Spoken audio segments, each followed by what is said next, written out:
How did the Seattle Supersonics lead to 6 NBA championships? Let's find out. In the 1987 draft, Scottie Pippen was taken 5th overall by the Seattle Supersonics and then dealt to the Bulls. The deal was agreed to before the draft, but there were several key components that needed to take place.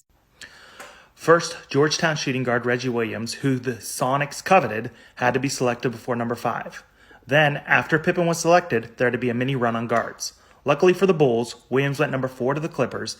Then, after Pippen was selected, the Kings took Kenny Smith and the Cavs took Kevin Johnson, landing Old and Paul Neese in the Bulls' lap, making sure the trade could be completed. Chicago and Seattle both had 2 picks in the top 10 in this draft, and Seattle had been targeting bigs. They got theirs with Derek McKee. If McKee wasn't available, Seattle was going to select Horace Grant, who went to the Bulls at 10. Horace Grant ended up becoming a pretty key cog in the Bulls' first three-peat. McKee would hang around Seattle until 1993 when he was dealt for Detlef Schrempf, who helps get Seattle over the Western Conference hump and into the finals. Speaking of that, let's fast forward. Scottie Pippen grows tired of Chicago without Jordan there, and in the 1994 playoffs refuses to re-enter a game when the final play is drawn up for Tony Kukoc. Jerry Krause sees his opportunity to get rid of Pippen. So before the 1994 draft, as trade winds are swirling, Seattle coach George Karl calls Michael Jordan to ask if he should acquire Pippen. Jordan allegedly says, Pippen makes the teammates around him better, and Shawn Kemp doesn't.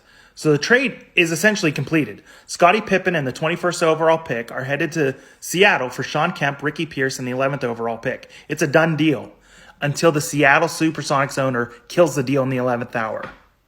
So as you guys know, the rest is history. Jordan comes back at the end of the 94-95 season as a bit of a warm-up, and in 95-96, they end up defeating Kemp's Supersonics to start their second three-peats. But it makes you wonder, with Jordan's words against Kemp, does he willingly come back to the Bulls if Pippen is traded?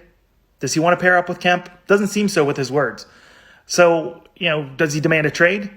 I don't know. Because of the butterfly effect, we got that second three-peat. And, maybe the Chicago Bulls should also send a gift basket to the Seattle Supersonics owner every chance they get.